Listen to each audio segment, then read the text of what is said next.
नमस्ते दोस्तों। आज जो कहानी तुम सुनने वाले हो उसका नाम है सपनों की राख। कभी सोचा है अगर कोई रात में तुम्हारे सपने चुरा ले जाए तो? अगर हर सुबह तुम अपनी किसी प्यारी बात को याद ही न रख पाओ तो? और वो जो ऐसा कर रही है, वो जादूगरनी, अगर एक दिन तुम्हारे ही सपने में फंस जाए तो? अब बस आंखें बंद करो, धीरे धीरे सांस लो, क्योंकि यह कहानी तुम्हें नींद भी देगी और हर नींद के भीतर एक नया रहस्य भी छिपा होगा।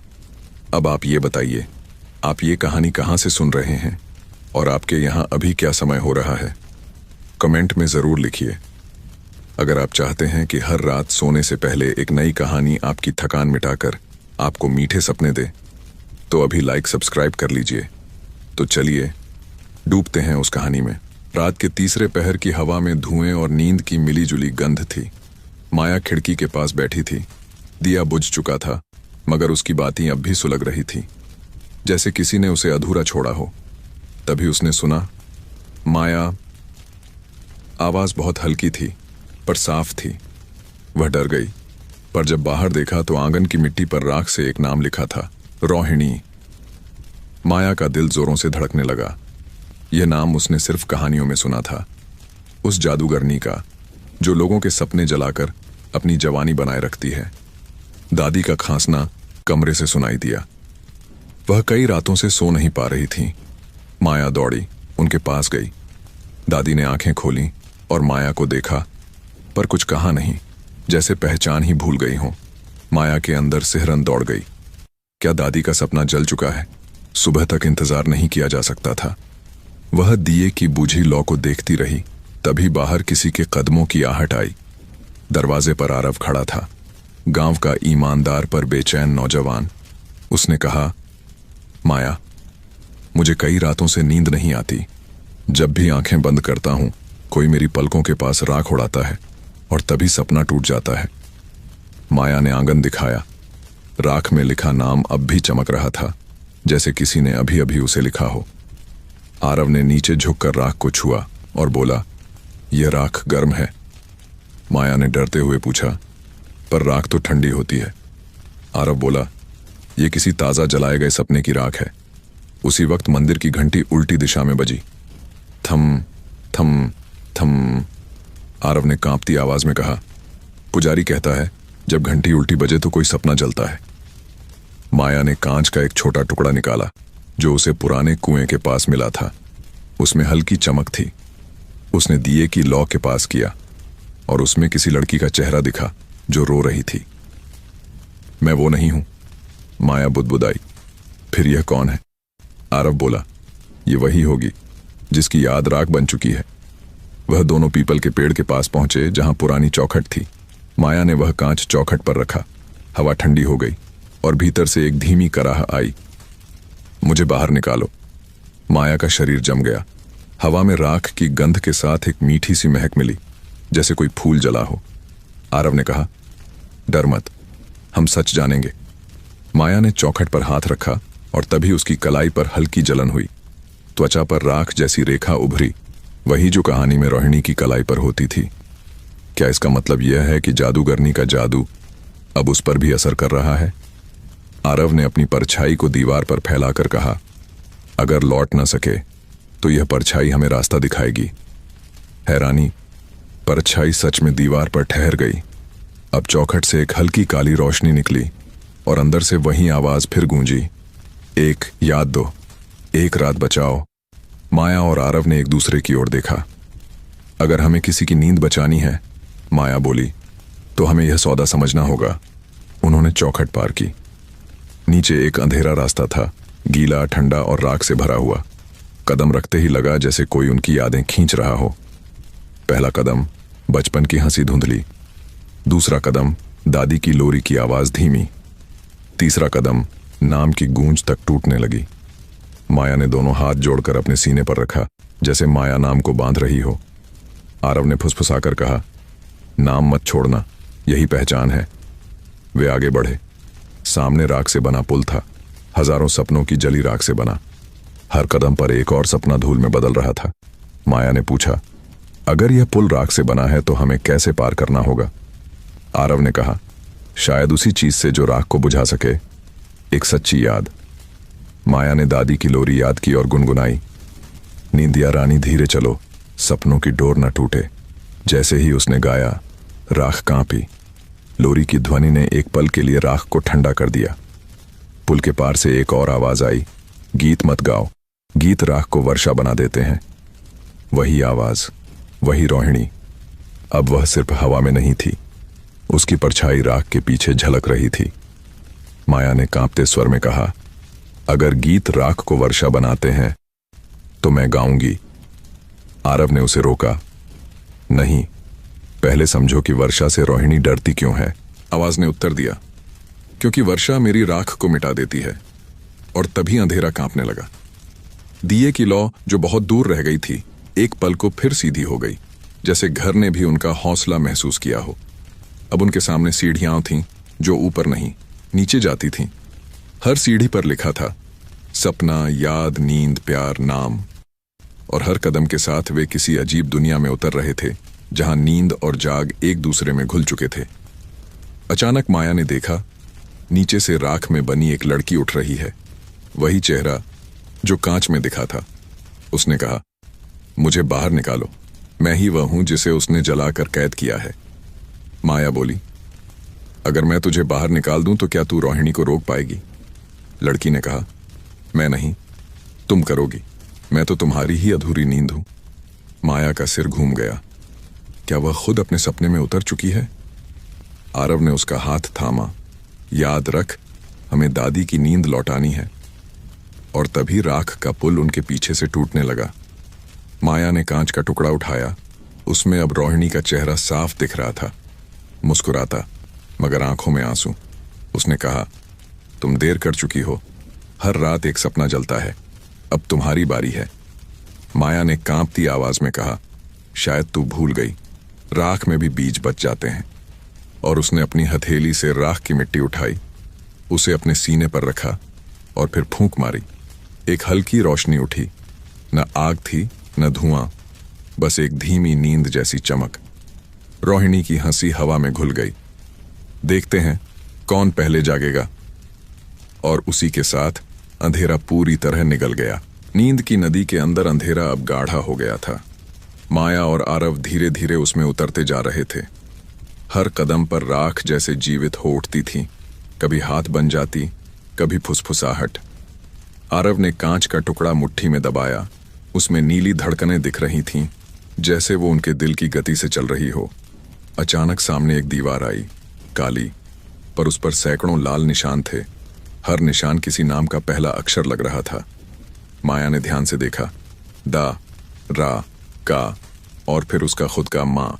उसने कांपते हाथ से छुआ तो दीवार से आवाज आई, यादें मत छुओ, वे भी जल सकती हैं। माया पीछे हटी, पर आरव बोला, अगर यह नाम हमारे सपनों के हिस्से हैं तो शायद इन्हीं से रास्ता खुलेगा। उसने अपना अक्षर छुआ, दीवार कांप गई और बीच से एक दरार फटी। उस दरार से एक पुराना दिया गिरा, जो बुझा होकर भी गर्म था। दिए की भीतरी दीवार पर लिखा था, जिस रात सपने जलते हैं उस रात को किसी ने रोशनी के नाम से बेचा था। मतलब? माया ने पूछा। आरव ने धीरे से कहा, शायद रोहिणी कभी रोशनी थी, किसी ने उसे धोखा दिया और वो खुद अंधेरा बन गई। उसी क्षण चारों तरफ छायाएं घुमड़ गईं। वे बोल रही थीं, धीरे धीरे, रोहिणी का दुख मत जगाओ, वह तुम्हारे सपनों तक पहुंच जाएगी।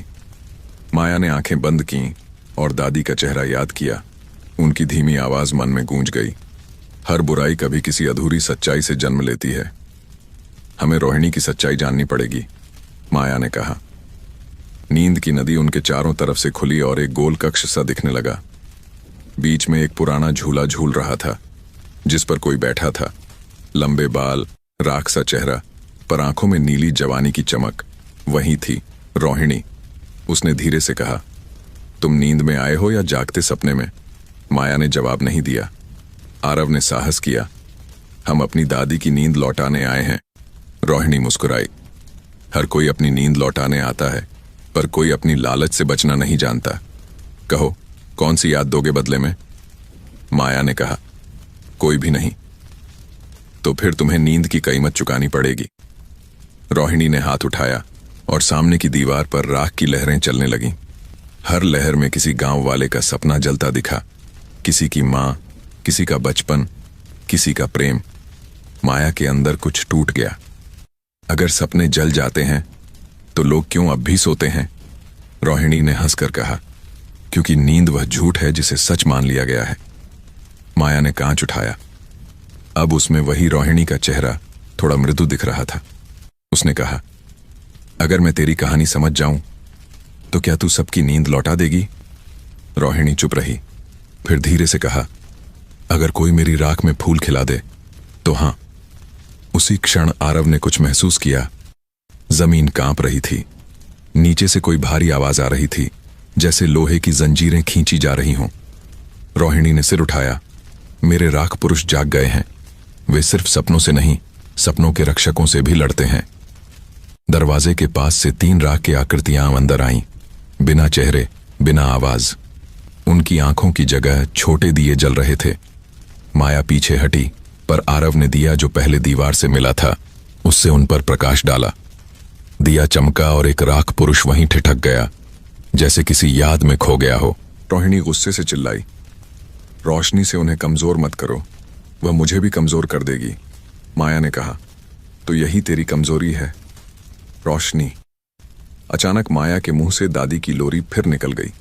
धीरे धीरे कांपते स्वर में राख की दीवारें पिघलने लगीं और रोहिणी के चेहरे पर पानी की बूंदें जैसी चमक आ गई। वह आवाज कांप गई, बस करो, वर्षा मत बनाओ।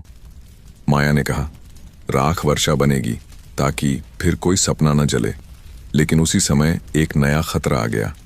नीचे से राख की धारा फूट पड़ी, जैसे पूरा कमरा राख से भर जाएगा।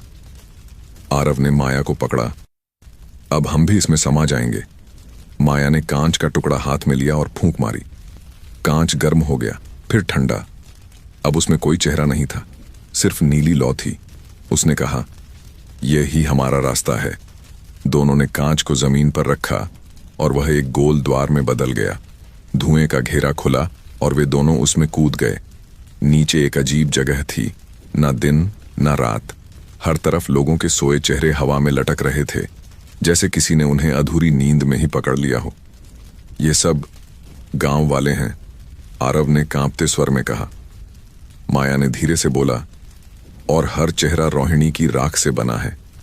उनके सामने एक बड़ा दिया जला था, जिसकी लौ में सैकड़ों सपनों की छवियां नाच रही थीं। माया को समझ आ गया, यही वह दिया है जहां हर रात रोहिणी लोगों के सपनों को जलाती है। आरव ने कहा, अगर हम इस दिए को बुझा दें तो? माया ने सिर हिलाया। यह दिया बुझा तो सभी की नींद हमेशा के लिए खो जाएगी। हमें इसकी आग को पानी में बदलना होगा। आरव ने आसपास देखा। दीवार पर एक पुराना घड़ा रखा था, जिस पर लिखा था, स्मृति जल। माया ने घड़ा उठाया। उसमें बस एक बूंद पानी था। वो बूंद नीली थी और उसमें किसी लोरी की ध्वनि दिख रही थी। माया ने वो बूंद दिए में डाली। पल भर में धुआं उठा। काली राख नीली बन गई और दिए की लौ फैली नहीं, बल्कि टूटकर सैकड़ों छोटी छोटी चिंगारियां बन गईं, जो हर सोए चेहरे की ओर उड़ गईं। लोगों के चेहरे धीरे धीरे गायब होने लगे, मानो वे फिर से अपने बिस्तरों पर लौट गए हों। रोहिणी की आवाज गूंजी, तुमने जो किया उसकी कीमत तुम्हारे सपनों से चुकानी पड़ेगी। माया ने कहा, अगर मेरे सपनों से किसी की नींद लौटती है तो ले जा उन्हें। रोहिणी चुप रही। एक पल के लिए उसकी आंखों से नीली रोशनी गिर पड़ी। आंसू थे पर चमक रही थी। वह धीरे से बोली, तुम पहली हो जिसने मुझसे लड़कर मुझे समझा। हवा में हल्की बारिश की खुशबू भर गई। नींद की नदी की धारा अब शांत हो गई थी और राख की जगह पानी बह रहा था। आरव ने कहा, अब चलें घर। माया ने धीरे से सिर हिलाया, अभी नहीं, यहां कहीं मेरी दादी की नींद छिपी है। जैसे ही उसने कहा, पानी के ऊपर एक दीपक तैर गया और उसमें दादी की लोरी गूंज उठी। नींद या रानी, धीरे चलो। माया ने दीपक को छुआ। एक गर्माहट उसके अंदर फैली। उसे लगा जैसे कोई कह रहा हो, अब लौट चलो, सपने सुरक्षित हैं। पर जैसे ही वे वापसी की ओर मुड़े, राख की धारा फिर से हिल गई। कहीं दूर से किसी ने फिर फुसफुसाया, एक याद अभी बाकी है। नींद की नदी अब शांत थी, मगर माया के दिल की धड़कन तेज होती जा रही थी। जिस जगह वह और आरव खड़े थे, वहां हवा में राख नहीं, नन्हे नन्हे नीले कण तैर रहे थे, जैसे किसी ने अंधेरे में रोशनी के बीज बो दिए हों। दूर कहीं से वही हल्की लोरी की गूंज आ रही थी, नींदिया रानी धीरे चलो। माया ने दीपक को हाथ में लिया, जिसमें दादी की लोरी की ध्वनि फंसी थी।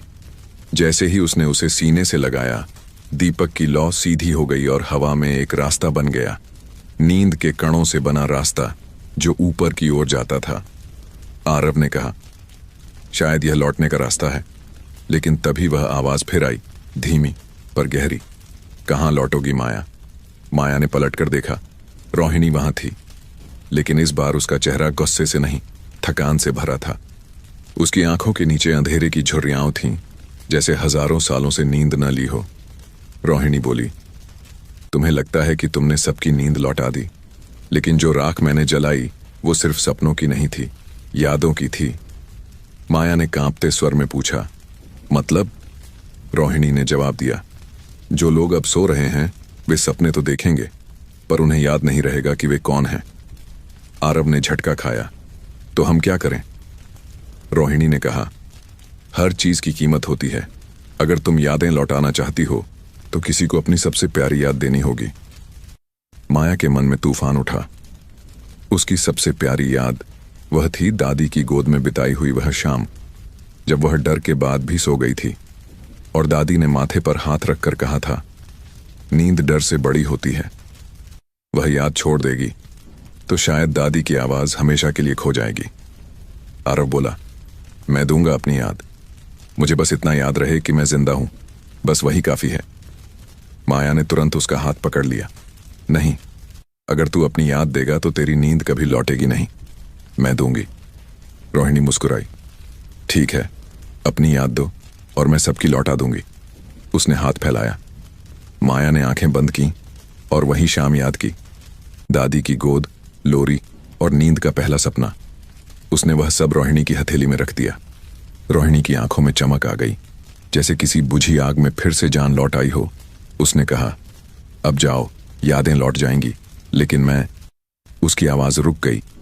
माया ने देखा, रोहिणी का चेहरा धीरे धीरे राख बनता जा रहा था। नहीं, माया चिल्लाई, तू भी नींद ले, तू भी इंसान थी कभी। रोहिणी बोली, मेरा सपना तो बहुत पहले जल चुका है माया।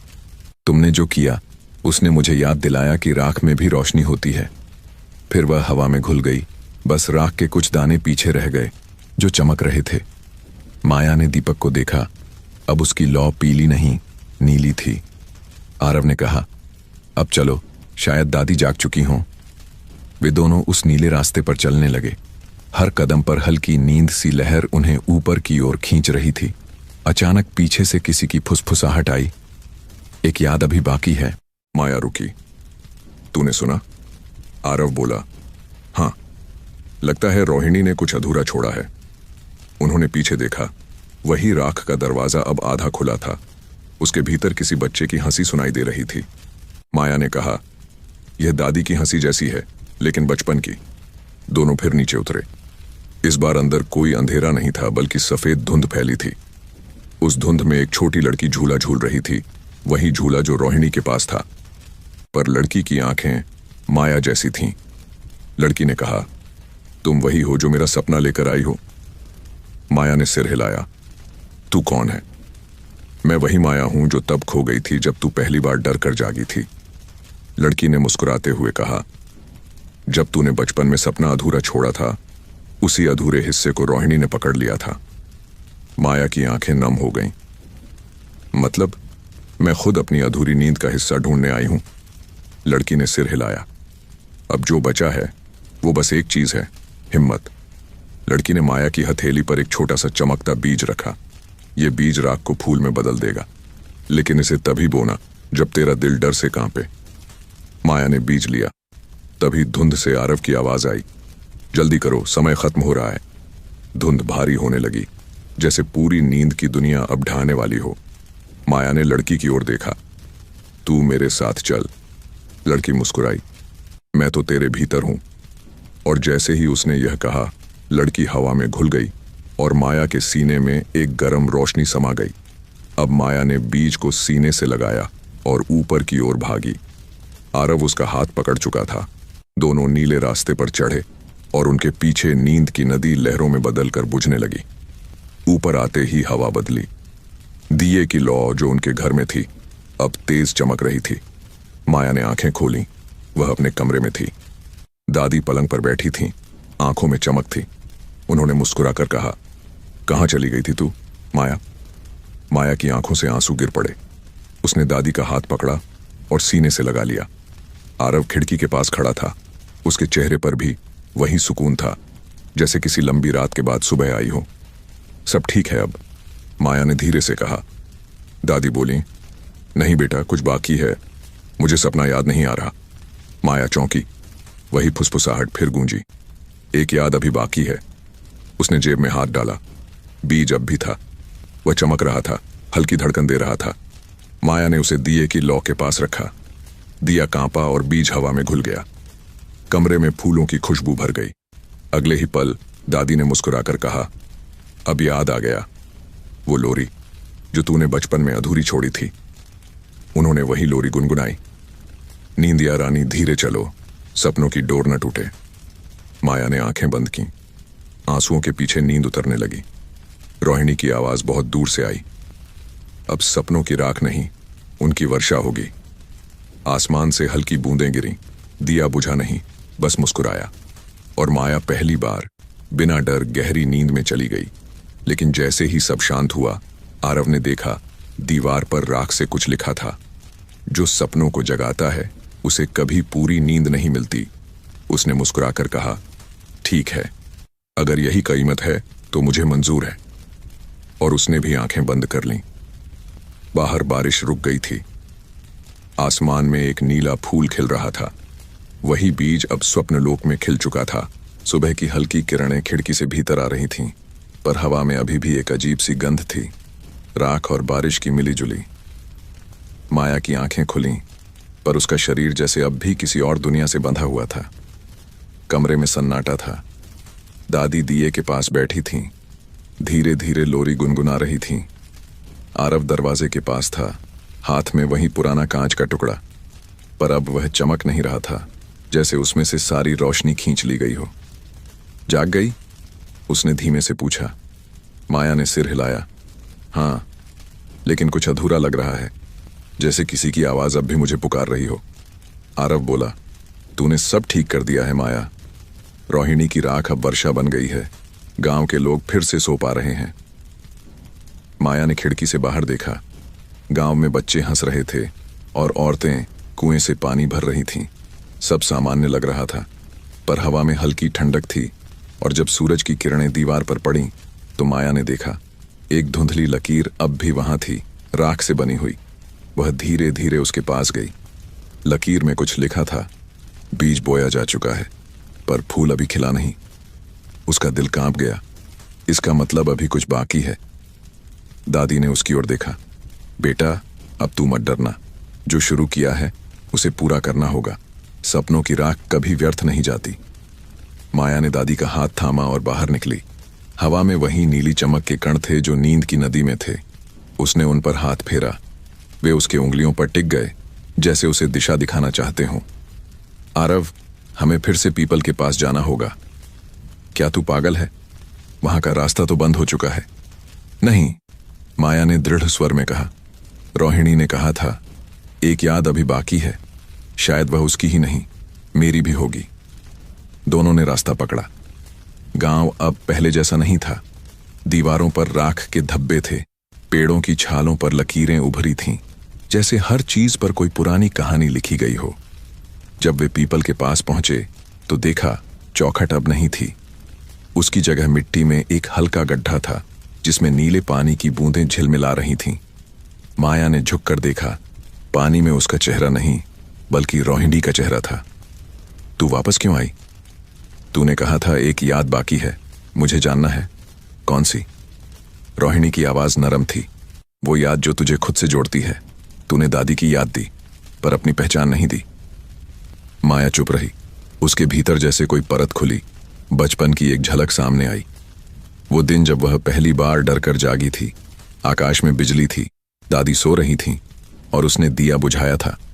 उस रात उसे लगा था कि किसी ने उसका सपना चुरा लिया। तो वही रात थी, रोहिणी बोली, जब मैंने तुझे देखा था। तू डर से जागी और मैं तेरे सपने में घुस गई। तेरे अधूरे डर से ही मेरा जन्म हुआ। माया की सांस रुक गई। मतलब तू मेरी ही परछाई है? हाँ, रोहिणी मुस्कुराई। हर इंसान के अंदर एक रोहिणी होती है जो डर से पलती है और नींदों से जीती है। तूने अपने डर को भगा दिया, इसलिए मैं मिटने लगी। लेकिन अगर तू मुझे अपनाए बिना जाएगी तो ये चक्र कभी खत्म नहीं होगा। माया की आंखों में आंसू आ गए। अगर मैं तुझे अपना लूं तो क्या तू सबको छोड़ देगी? हाँ, उसने कहा, पर याद रख, जो तू अपनाती है वही तेरा बनता है। अगर तू मुझसे नफरत करेगी तो मैं लौट आऊंगी।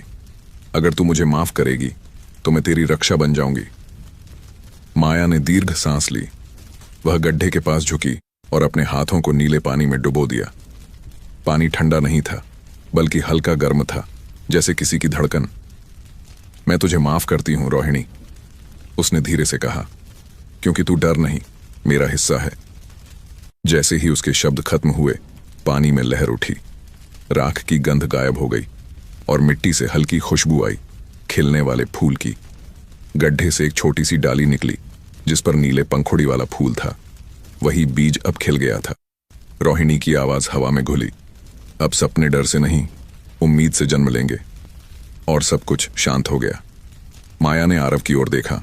वह मुस्कुरा रहा था, पर उसके चेहरे पर थकान थी। अब सब खत्म हो गया? उसने पूछा। माया ने धीरे से कहा, खत्म नहीं, पूरा हुआ है। वे गांव लौटे। लोगों के चेहरों पर शांति थी और पहली बार वर्षों बाद मंदिर की घंटी सही दिशा में बजी। थन थन थन, आरव बोला। सुना तूने? यह वही ध्वनि है जो पहले उलटी बजती थी। माया मुस्कुराई। हाँ, अब कोई सपना नहीं जल रहा। रात आई तो आसमान में बादल नहीं थे, फिर भी बारिश होने लगी। हर बूंद में नीली चमक थी, जैसे किसी पुराने सपने की याद। माया छत पर बैठी थी। दादी उसके पास आई। अब तुझे डर नहीं लगता? माया ने सिर हिलाया। नहीं दादी, क्योंकि अब मैं जानती हूं, सपनों की राख भी फूल उगा सकती है। दादी ने मुस्कुराकर कहा, तूने वो कर दिखाया जो कभी किसी ने नहीं किया। माया ने आसमान की ओर देखा। एक नीला फूल बादलों के बीच चमक रहा था और उसे लगा जैसे रोहिणी वहीं है, मुस्कुराती हुई, शांत। पर तभी हवा के झोंके से दिया बुझ गया और राख में हल्के अक्षर बने, हर नींद एक नई कहानी है, बस डर को मत जगाना। माया ने आंखें बंद की। नींद फिर आई, गहरी, शांत, और इस बार उसमें कोई राख नहीं थी, सिर्फ रोशनी।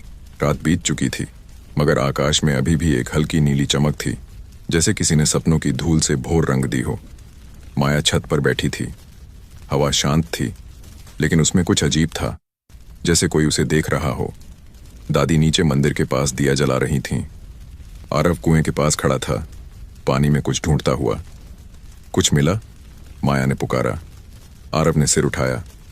पानी का रंग बदल गया है, अब यह नीला नहीं, राख जैसा धूसर हो गया है। माया ने भौहें सिकोड़ लीं। मतलब कुछ गड़बड़ है, आरव बोला। शायद रोहिणी की ताकत पूरी तरह खत्म नहीं हुई। वे दोनों फिर उसी कुएं के पास गए।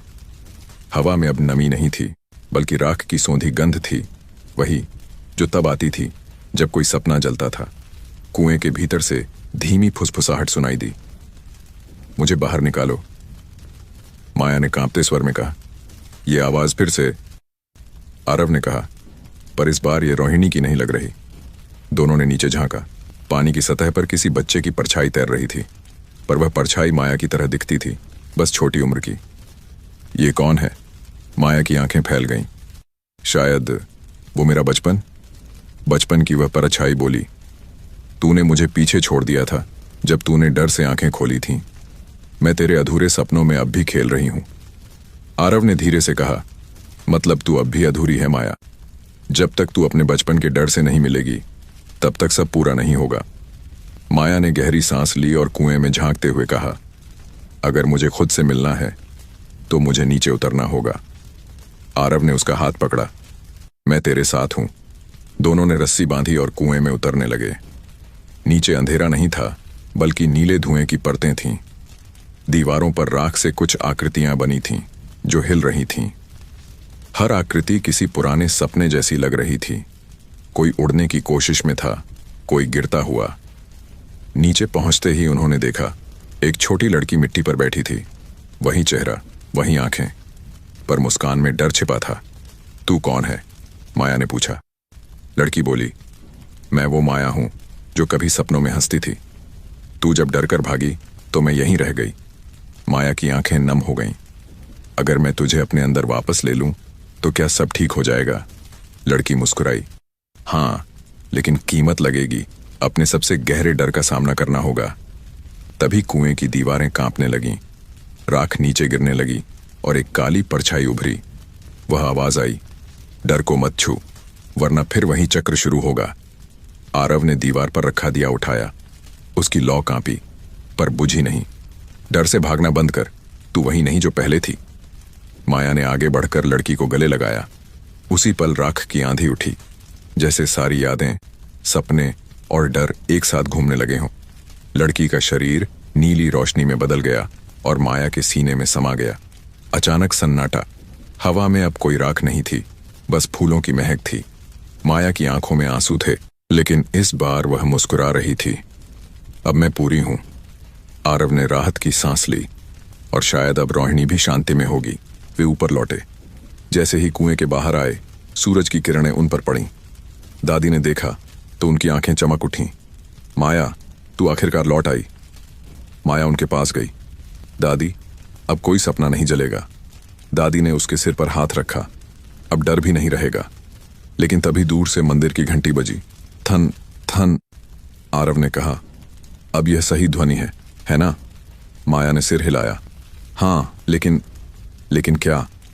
ये घंटी तब भी बजती है जब कोई नया सपना जन्म लेता है। आरव मुस्कुराया। तो फिर यह शुभ संकेत है। रात को जब सब सो गए, माया खिड़की के पास बैठी थी। आसमान में बादल छाए थे और हल्की बूंदें गिर रही थीं। उसने आंखें बंद कीं और सुना, हवा में एक नरम आवाज आई, धन्यवाद माया। वह मुस्कुराई। रोहिणी? हाँ, मैं अब राख नहीं हूं। मैं वही वर्षा बन गई हूं जिससे फूल खिलते हैं। माया ने धीरे से कहा। तो अब तू कहां जाएगी? हर उस सपने में जो डर के बावजूद देखा जाएगा।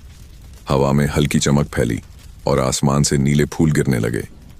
माया ने उनमें से एक पकड़ा। फूल गर्म था, जैसे दिल की धड़कन।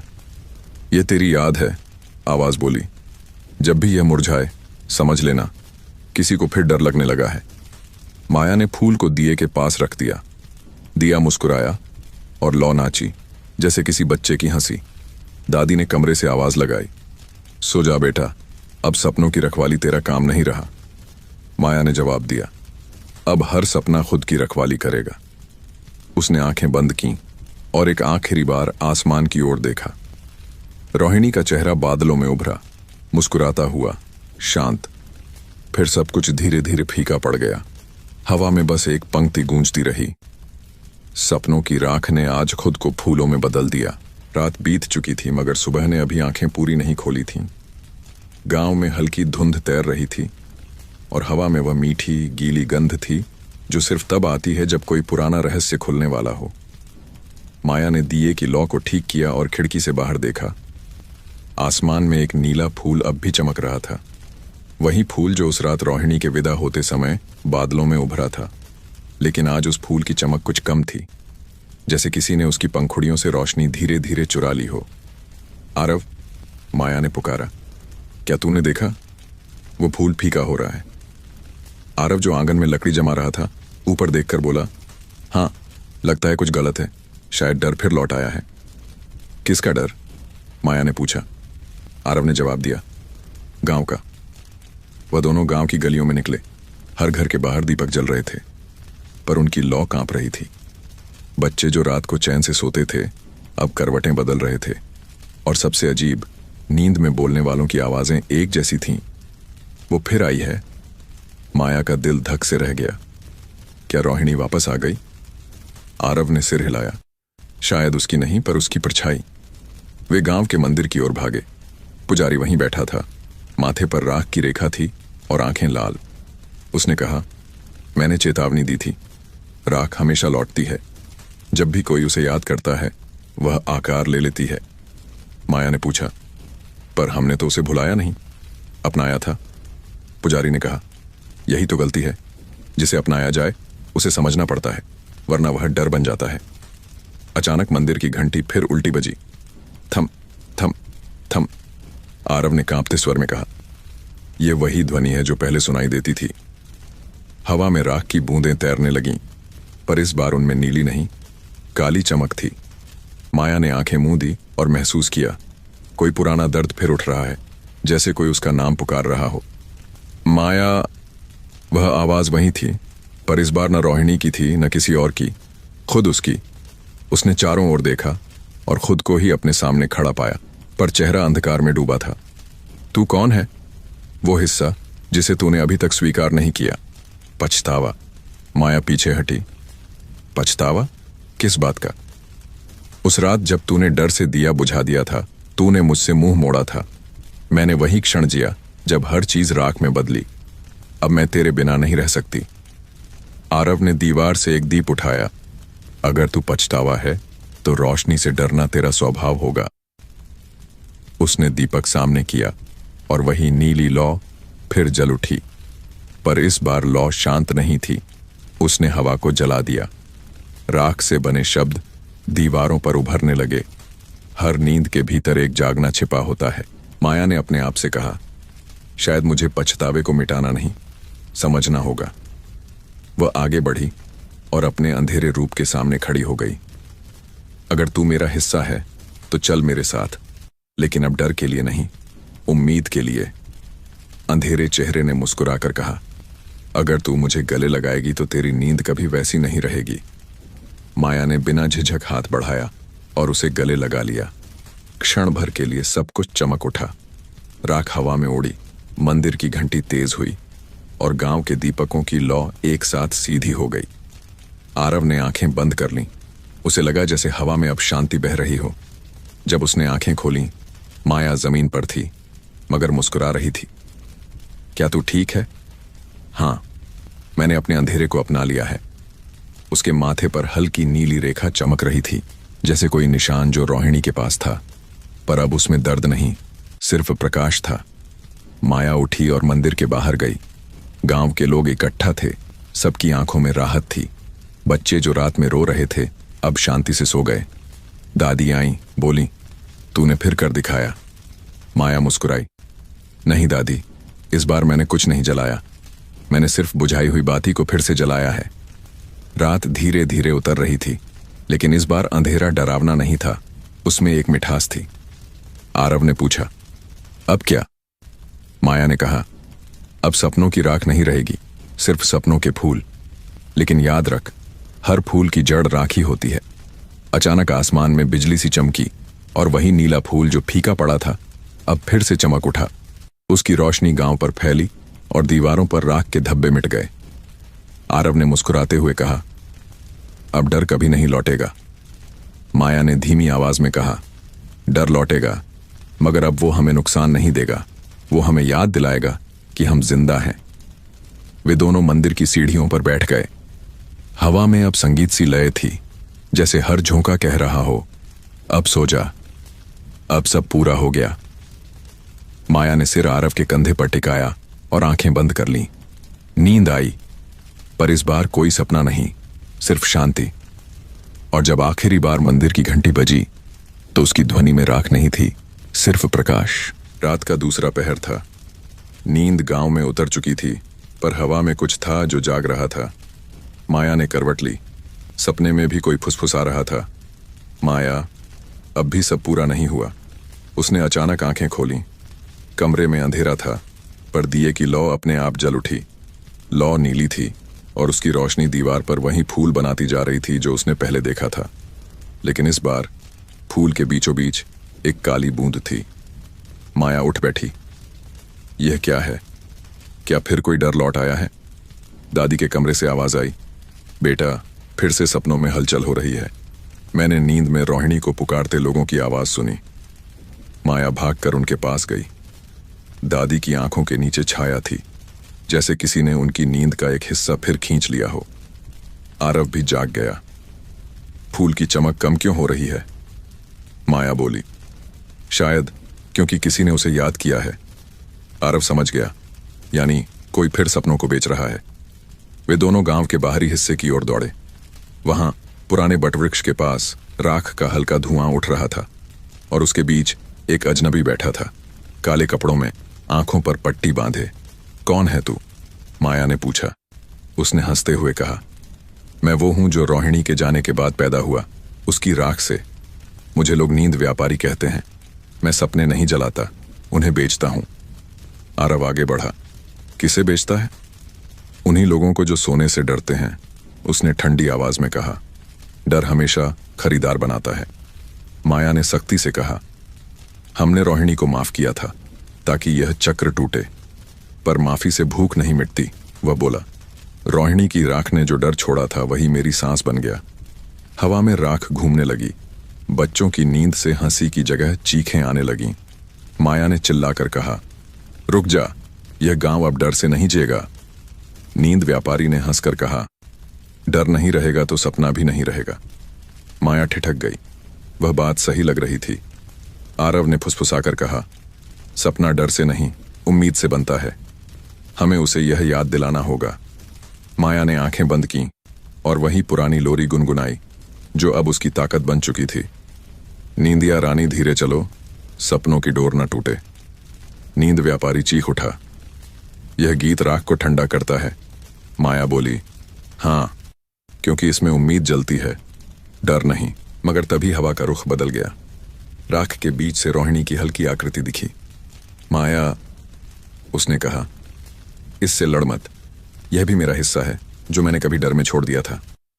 माया ने कहा, फिर इसे कैसे रोका जाए? रोहिणी ने मुस्कुराकर कहा, इसे मिटाना नहीं, इसमें रोशनी मिलाना। माया आगे बढ़ी। नींद व्यापारी पीछे हटा। उसकी आंखों से पट्टी गिर गई और नीचे वही नीली चमक थी जो कभी रोहिणी की आंखों में थी। माया ने हाथ बढ़ाया, अगर तू उसका हिस्सा है तो मेरा भी हिस्सा है, चल एक हो जा। उसने अपना हाथ उसके सीने पर रखा। नींद व्यापारी कांपने लगा। उसकी राख उड़कर हवा में मिली और फिर काली नहीं, सुनहरी हो गई। आसमान से नीली बूंदें गिरीं। फूल फिर खिल गया। इस बार उसके केंद्र से रोशनी निकल रही थी, अंधेरा नहीं। आरव ने धीरे से कहा, अब डर सच में खत्म हुआ। रोहिणी की आवाज हवा में तैर गई।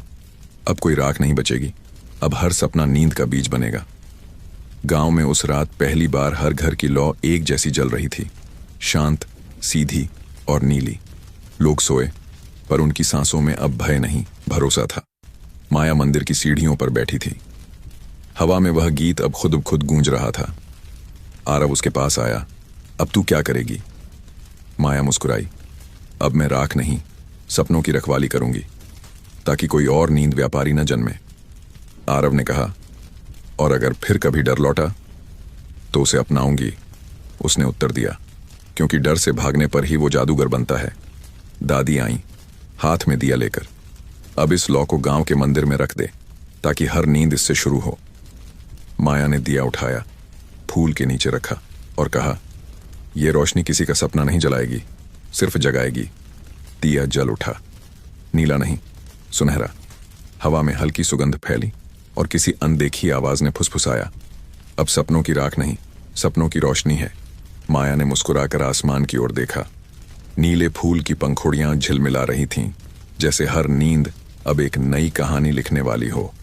धीरे धीरे पूरा गांव नींद में डूब गया और उस रात पहली बार कोई सपना नहीं जला, सिर्फ जगा। उस रात गांव में एक गहरी शांति उतर आई थी, लेकिन माया के मन में कुछ बेचैनी थी। उसने खिड़की से बाहर देखा। आसमान में नीला फूल अब सुनहरी चमक में बदल चुका था। उसकी रोशनी धीरे धीरे फैलती जा रही थी, जैसे पूरे गांव को किसी अदृश्य आशीर्वाद से भर रही हो। फिर भी उसके दिल में एक सवाल बार बार गूंज रहा था, क्या सचमुच सब खत्म हो गया? क्योंकि हर बार जब कहानी पूरी लगती थी, कोई नया सवाल, कोई नया दरवाजा खुल जाता था। माया उठी और मंदिर की ओर चल दी। रास्ते में मिट्टी से आती वो जानी पहचानी गंध थी, राख और फूल की मिली जुली खुशबू। उसे याद आया कि यही तो वह संकेत था जो हमेशा किसी नई शुरुआत से पहले आता था। मंदिर के द्वार पर पहुंचते ही उसने देखा, दिया अब भी जल रहा था, पर उसकी लौ अलग थी। उसमें 3 रंग झिलमिला रहे थे, नीला, सुनहरा और हल्का लाल। माया ने बुदबुदाया, 3 रंग, 3 आत्माएं। पीछे से किसी ने कहा, हाँ, और उनमें से एक तेरी है। माया पलटी, वहां आरव खड़ा था, लेकिन उसकी आंखों में वही चमक थी जो कभी रोहिणी की थी। आरव, उसने कांपते स्वर में कहा, तेरे साथ क्या हुआ? आरव शांत आवाज में बोला, जब तूने नींद व्यापारी को अपनाया, उसकी एक छाया मुझ में रह गई। मैं अब आधा मनुष्य, आधा स्वप्न बन गया हूं। माया का दिल थम गया। इसका मतलब तू अब, मतलब मैं जागते हुए भी सपनों में देख सकता हूं, आरव ने कहा, और सपनों की दुनिया अब मुझसे अलग नहीं रही। वह आगे बढ़ा और दिए की लौ में देखा। उसके भीतर एक झील जैसी गहराई थी। ये लौ अब सिर्फ रोशनी नहीं, दरवाजा है। माया ने पूछा, कहां का दरवाजा? उस जगह का जहां सपने जन्म लेते हैं, स्वप्नलोक। हवा में जैसे कोई गीत फूट पड़ा। मंदिर की घंटी अपने आप बजने लगी। माया ने डरते हुए कहा, क्या हमें वहां जाना होगा? आरव बोला, हां, क्योंकि वहां अब भी कोई है जो रोहिणी के जाने से अधूरा रह गया। वह चाहता है कि उसके सपने भी सुने जाएं। दोनों ने दिए की लौ को छुआ। पलक झपकते ही जमीन खिसक गई। वे एक नीले बादल पर खड़े थे और नीचे फैला था स्वप्नलोक, जहां न जमीन थी न आसमान, बस तैरती हुई यादें। हर याद एक बबल जैसी थी, कोई हंसी का पल, कोई आंसू की झिलमिल। माया ने फुसफुसाकर कहा, ये वही जगह है जहां सपने बनने से पहले सांस लेते हैं। अचानक उन बबल्स में से एक फट गया। धुआं निकला और उसके भीतर से एक बच्चा निकला, राख से बना पर मुस्कुराता हुआ। मैं वही हूं, उसने कहा, जिसे कभी किसी ने सपना ही नहीं देखा। माया घुटनों पर बैठ गई। मतलब, हर इंसान के पास अनगिनत सपने होते हैं, पर कुछ कभी जन्म ही नहीं लेते। मैं उनमें से हूं, अधूरा, अनदेखा, पर जिंदा। आरव ने गंभीर स्वर में कहा, तो तू ही वो तीसरा रंग है, लाल, जो अधूरेपन का प्रतीक है। बच्चा मुस्कुराया, हां, और जब तक मुझे जगह नहीं मिलेगी, कोई कहानी पूरी नहीं होगी। माया ने दिए की लौ की ओर देखा। अब उसमें वो लाल रंग और तेज हो गया था। मुझे क्या करना होगा? उसने पूछा। बच्चे ने कहा, मुझे एक नाम दे दो, तब मैं राख नहीं रहूंगा। माया सोच में पड़ गई। नाम देना मतलब उसे स्वीकार करना। अगर मैं तुझे नाम दूं तो तू मेरे भीतर रहेगा? हां, उसने कहा, पर डर मत, मैं तुझे कमजोर नहीं करूंगा। मैं तुझे याद दिलाऊंगा कि कुछ सपने अधूरे रहने चाहिए, ताकि नई कहानियां जन्म ले सकें। माया ने मुस्कुराकर कहा, तो तेरा नाम होगा अधिराज, वो जो अधूरा होकर भी राज करता है। लाल बबल चमक उठा। धुआं गायब हो गया। हवा में मीठी सी ध्वनि फैली। आरव ने कहा, देख, अब तीनों रंग एक हो गए। दिया अब सफेद चमक रहा था, नीला, सुनहरा और लाल तीनों मिलकर। माया ने महसूस किया कि उसके भीतर कोई हल्कापन उतर आया है, जैसे कोई बोझ जो वर्षों से था अचानक पिघल गया हो। आरव ने कहा, अब चलो वापस, स्वप्नलोक बंद हो रहा है। दोनों ने दिए की लौ को फिर छुआ और अगले ही पल वे गांव में थे। मंदिर की घंटी अपने आप बज रही थी, मगर अब उसकी ध्वनि पहले से अलग थी, मीठी, लयबद्ध, जैसे किसी नई शुरुआत का संकेत। दादी बाहर आईं। बेटा, तू मुस्कुरा क्यों रही है? माया ने कहा, क्योंकि आज मैंने सीखा कि हर अधूरा सपना भी जरूरी होता है। आरव ने आसमान की ओर देखा। फूल अब पूरी तरह सफेद हो चुका था। उसकी पंखुड़ियां आसमान से बरस रही थीं, जैसे कोई आशीर्वाद। हर घर की चौखट पर एक बूंद गिरी और हर बच्चे की नींद में एक नया सपना जन्मा। गांव की हवा में अब एक नई खुशबू थी, न राख की, न डर की, बस उम्मीद की। माया ने कहा, अब किसी को सपनों की रखवाली की जरूरत नहीं पड़ेगी। आरव ने उत्तर दिया, हां, क्योंकि अब हर दिल में एक छोटा दिया जल चुका है। दादी ने दिया उठाकर मंदिर में रखा और धीरे से बोली, अब सो जा माया, अब कोई जागकर राख नहीं ढूंढेगा। माया ने मुस्कुराकर आसमान की ओर देखा। जहां पहले नीला फूल था, वहां अब सफेद रोशनी फैल चुकी थी, जो धीरे धीरे पूरी धरती पर बिखर रही थी। उसने आखिरी बार आंखें बंद की और महसूस किया कि उसके अंदर तीनों रंग एक हो गए हैं, शांति, रोशनी और अधूरापन। और जब नींद ने उसे छुआ, हवा ने फुसफुसाकर कहा, अब कोई सपना नहीं जलेगा, क्योंकि राख ने सीखा है कि जलना भी एक शुरुआत है, भोर के पहले की वह घड़ी थी जब दुनिया सबसे शांत लगती है, पर सपनों की दुनिया सबसे ज्यादा जागती है। हवा में अब न राख थी न डर, मगर माया की आत्मा को महसूस हुआ जैसे कोई हल्की सिसकी अभी भी तैर रही हो। वह खिड़की के पास बैठी थी। आसमान अब पूरी तरह सफेद नहीं, हल्का नीला था। नीला फूल जो अब तक चमकता था अचानक हिलने लगा। उसकी पंखुड़ियां जैसे किसी अदृश्य सांस के साथ कांपीं। माया की आंखें ठहर गईं। दिए की लौ ने अपने आप आकार बदला। उस लौ के भीतर अब किसी के कदमों की परछाई थी, धीरे धीरे मंदिर की ओर जाती हुई। आरव, उसने पुकारा, पर कोई जवाब नहीं आया। वह तुरंत मंदिर की ओर दौड़ी। मंदिर के दरवाजे खुले थे। दिया वहीं जल रहा था, लेकिन आरव सामने खड़ा था, शांत, निःशब्द, और उसकी आंखें बंद थीं।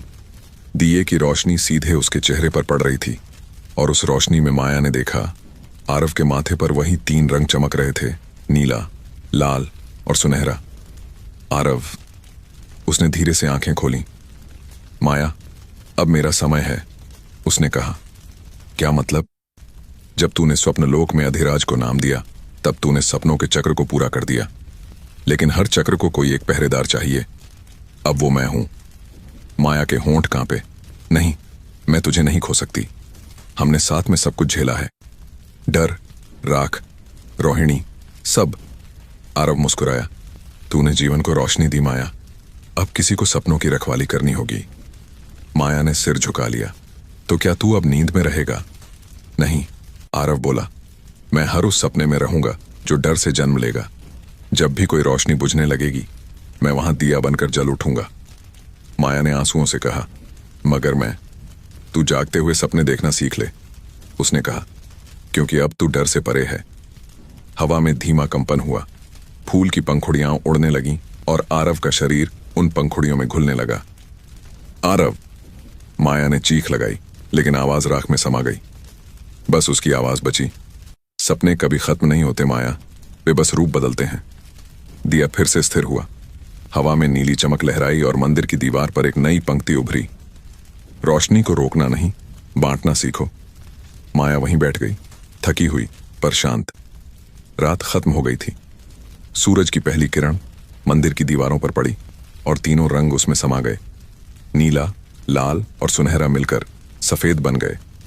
उस दिन के बाद गांव में कुछ बदल गया। अब कोई बच्चे डर से नहीं जागते थे, कोई नींद बेचने वाला नहीं आता था। हर घर की छत पर एक छोटा दिया रखा रहता था, नींद की रखवाली के लिए। लोग उसे आरव का दीप कहते थे। माया ने अपने घर के बाहर वहीं पुराना दिया रखा। दादी ने कहा, बेटा, अब तू आराम कर, सपनों का भार तूने बहुत उठाया। माया ने मुस्कुराते हुए कहा, अब सपनों का भार नहीं, उनकी कहानी उठाऊंगी। उसने गांव के बच्चों को इकट्ठा किया और उन्हें रोहिणी, राख और रोशनी की कहानी सुनाई। हर बच्चा उस कहानी के अंत में मुस्कुराता और कहता, हम अब कभी डर से नहीं सोएंगे। रात को जब सब सो गए, माया फिर मंदिर गई। दिया अब भी जल रहा था। हवा में वही नरम गंध थी, नींद की, मिट्टी की और थोड़ी सी आंसुओं की। वह दिए के पास झुकी और फुसफुसाई, आरव, सब ठीक है अब। दिया झिलमिलाया, जैसे किसी ने जवाब दिया हो। और तभी उसने देखा, दिए की लौ में 2 परछाइयां थीं, एक उसकी और एक आरव की। पर इस बार दोनों के बीच कोई राख नहीं थी, सिर्फ रोशनी। माया मुस्कुराई, आंखें बंद की और नींद में चली गई। नींद में उसने खुद को फिर उसी नींद की नदी में देखा, पर अब पानी काला नहीं था, नीला और सुनहरा था। आरव सामने खड़ा था, मुस्कुराता हुआ। तू अब भी यहां? उसने पूछा। नहीं, उसने कहा, अब तू सपनों में नहीं आई, सपना तुझ में आया है। हवा में धीमा संगीत था। नींद की नदी अब चांदनी जैसी चमक रही थी। रोहिणी की आवाज फिर गूंजी, अब डर नहीं रहेगा, क्योंकि जिसने राख को अपनाया उसने खुद को पा लिया। माया ने झील की सतह को छुआ। पानी में उसका चेहरा नहीं, बल्कि हजारों और चेहरों की झिलमिल थी। हर चेहरा किसी सपने का था, किसी किसान का, किसी बच्चे का, किसी माँ का जो उम्मीद से सोती है। वह मुस्कुराई। अब कोई सपना नहीं जलेगा, उसने फुसफुसाया, क्योंकि अब राख भी प्रेम से बनी है। जैसे ही उसके शब्द खत्म हुए, झील से हजारों नीले फूल खिल उठे। हर फूल से एक नया सपना उड़ चला। कोई बादल की ओर गया, कोई चांद की तरफ, कोई किसी माँ के आंचल में। और उस रात जब पूरा गांव गहरी नींद में था, एक आखिरी आवाज हवा में बही, जब सपनों की राख रोशनी बन जाए तो समझना नींद भी मुस्कुरा रही है। दिया बुझा नहीं, बस उसकी लौ ने आकार बदल लिया। अब वह माया के दिल में जल रही थी और कहानी वहीं से फिर शुरू हुई, किसी नए सपने में, किसी नई आंख में। भोर का सूरज धीरे धीरे खेतों की नमी को सोख रहा था। हवा में अब एक नई ताजगी थी, जैसे किसी लंबे युद्ध के बाद धरती ने राहत की सांस ली हो। मगर माया को पता था कहानी अभी खत्म नहीं हुई। वह मंदिर के सामने बैठी थी। आरव का दिया अब उसके सामने रखा था, जो हर सुबह अपने आप जल उठता था। नीली, सुनहरी और हल्की लाल रोशनी उसमें घूमती रहती थी, मानो वह लौ अब जिंदा हो। माया ने फुसफुसाया, आरव, तू जहां भी है सुन रहा है ना? लौ झिलमिलाई, जैसे जवाब दिया हो। हाँ। गांव अब पहले जैसा नहीं रहा। लोग मुस्कुराकर सोते थे, बच्चे रात में डरते नहीं थे। मगर एक चीज सबको अजीब लगती थी, जब भी कोई सपना खत्म होता, हवा में हल्की राख तैर जाती। लोग कहते, ये पुराने सपनों का धुआं है। माया मुस्कुराकर कहती, नहीं, ये नई शुरुआत की खुशबू है। लेकिन उस दिन कुछ अलग था। हवा में राख नहीं बल्कि भारीपन था। दिया अपनी जगह कांपने लगा। दादी बाहर आईं। बेटा, लगता है आज कोई बड़ा बदलाव आने वाला है। माया ने कहा, कौन सा बदलाव? दादी बोली, शायद वो जो हर कहानी के अंत में आता है, जब सच्चाई खुद को दिखाना चाहती है। अचानक मंदिर की घंटी अपने आप बजी, थन थन थन। पर इस बार उसकी गूंज पहले जैसी नहीं थी। यह ध्वनि अंधेरी थी, जैसे धरती के भीतर से निकल रही हो। दिया की लौ तेज हुई। उसकी रोशनी में माया ने देखा, हवा में अक्षर बनने लगे। जो राख फूल बनी, वो अब बीज बनेगी। माया ने समझ लिया, अब कोई नया चक्र शुरू हो रहा है। वह बाहर निकली और देखा, आसमान में छोटे छोटे सफेद बिंदु चमक रहे थे, जैसे फूलों के बीज हवा में तैर रहे हों। आरव की आवाज कहीं दूर से आई, यह बीज सपनों के हैं माया। इन्हें जहां गिरना है, वहां नई नींदें जन्म लेंगी। माया ने पूछा, और मैं? आवाज बोली, तू अब राख की रखवाली नहीं, बीजों की देखभाल करने वाली है। वह खेतों की तरफ चली गई। मिट्टी नरम थी, नमी में नीले लाल कण चमक रहे थे। उसने एक मुट्ठी मिट्टी उठाई और बोली, अब यह जगह सपनों की जमीन बनेगी। गांव के लोग धीरे धीरे उसके पास आने लगे। कोई किसान था, कोई बच्चा, कोई बुजुर्ग।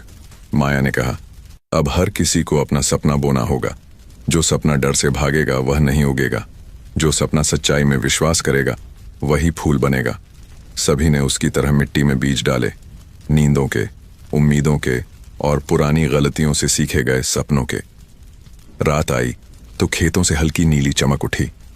बच्चे चिल्लाने लगे, दीदी, मिट्टी में तारे उगाए हैं। माया ने हंसकर कहा, हाँ, ये वही सपने हैं जो कभी जले थे, अब फिर जी उठे हैं। वह आसमान की ओर देख रही थी कि तभी हवा में एक अजीब सिहरन दौड़ी, जैसे कोई चेतावनी दे रहा हो। और फिर वही जानी पहचानी फुसफुसाहट आई, हर बीज को जमीन नहीं मिलती। माया पलटी, खेत के बीच राख की आकृति बनी थी। वह न रोहिणी थी, न आरव, बल्कि किसी नई ऊर्जा का रूप। तू कौन है? माया ने पूछा। उसने कहा, मैं समय हूं। मैं वह हूं जो राख को राख ही रखता है और फूल को फूल। माया ने सिर झुकाया। क्या अब भी कुछ बाकी है? हाँ, समय बोला, तेरा काम खत्म नहीं हुआ। तूने लोगों को सपने बोना सिखाया, लेकिन उन्हें समझना नहीं सिखाया। अगर वे बिना समझ के सपने बोएंगे तो वे फिर डर बन जाएंगे। माया ने गहरी सांस ली। तो फिर मुझे क्या करना होगा? हर सपने को एक याद देनी होगी, समय बोला, क्योंकि बिना याद के सपना अधूरा होता है और अधूरा सपना राख बन जाता है। माया ने दादी की ओर देखा। दादी, क्या हमें यह सब फिर से शुरू करना होगा? दादी ने कहा, नहीं बेटा, अब यह सिखाने का समय है। हर इंसान को अपनी नींद में सच्चाई की झलक दिखानी होगी। उसने बच्चों को बुलाया और कहा, आज से जब तुम सोओगे तो याद रखना, सपना तभी पूरा होगा जब उसमें किसी और की मुस्कान होगी। बच्चों ने सिर हिलाया। रात फिर उतरी, पर इस बार हवा में न राख थी, न डर, बस एक अजीब मिठास थी। माया ने महसूस किया कि खेतों से नीले फूलों की सुगंध फैल रही है और हर फूल किसी कहानी का आरंभ है। वह मंदिर लौटी। दिया अब भी जल रहा था, लेकिन उसकी लौ में अब 4 रंग थे। नीला शांति, लाल अधूरापन, सुनहरा आशा और सफेद ज्ञान। माया ने कहा, तो अब 4 दिशाएं पूरी हो गईं। दिया हल्का झिलमिलाया। हवा में आरव की आवाज गूंजी, अब राख नहीं, ज्ञान की नींद शुरू होगी, जहां हर इंसान सपनों से सीख लेगा, न कि उनसे भागेगा। माया मुस्कुराई, आंखें बंद की। सामने की दीवार पर हल्के से शब्द उभरे। कहानियां तब खत्म नहीं होती जब आखिरी शब्द लिखा जाता है, बल्कि तब जब कोई उन्हें समझ लेता है। वह मुस्कुराई और बोली, अब मेरी कहानी नहीं, दुनिया की कहानी शुरू होती है। आसमान में नीले फूलों की पंखुड़ियां उड़ने लगीं।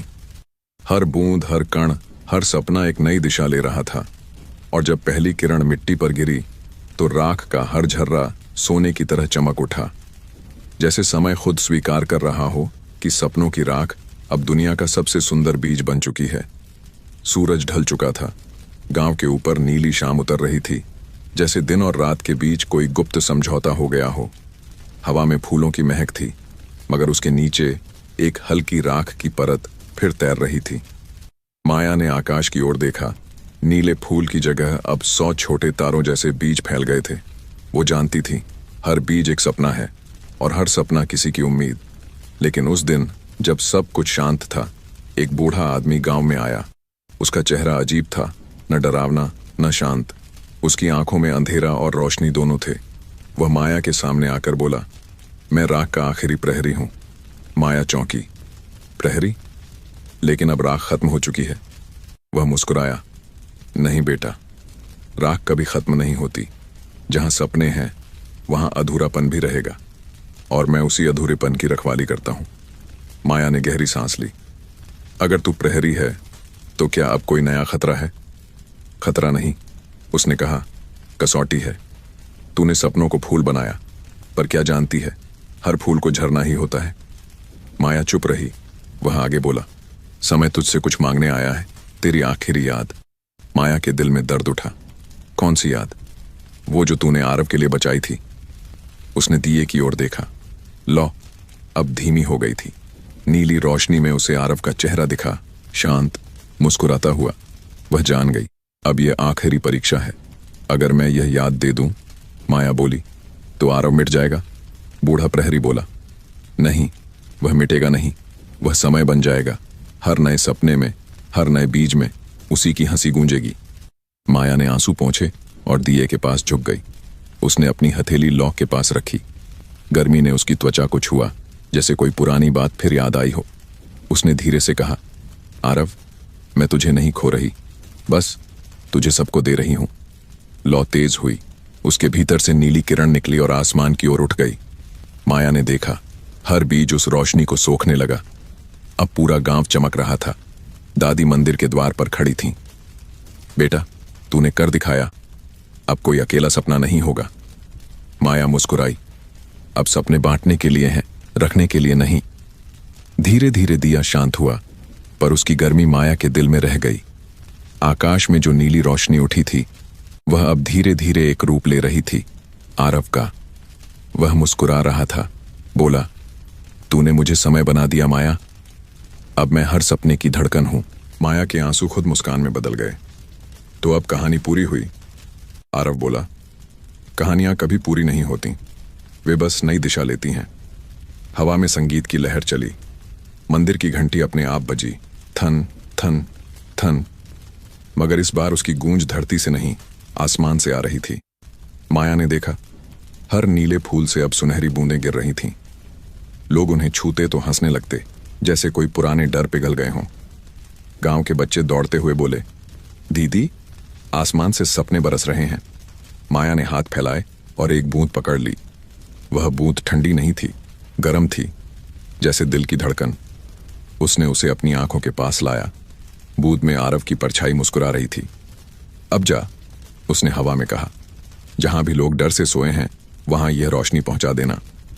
आसमान में चमक फैल गई। नीला फूल धीरे धीरे पिघलकर असंख्य छोटे सितारों में बदल गया। दादी बोली, अब तेरी कहानी सबकी कहानी बन गई है। माया ने सिर झुकाकर कहा, और सबकी नींद अब मेरी नींद बन गई है।